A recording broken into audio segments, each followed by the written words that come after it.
Pa v redu, no, šel sem eno kontrolirano vožnjo dol od štarta do cilja in pol na koncu v bistvu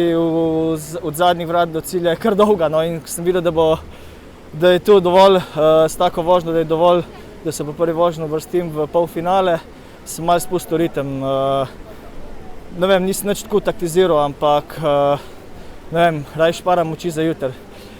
Leta se včasih poznajo, ne, tako da če se malo pohecam, ampak ne. Dobro, lušen je, da smo začeli končno z eno veliko tekmo in se pravim, 2 leti nazaj se je super išlo za mene.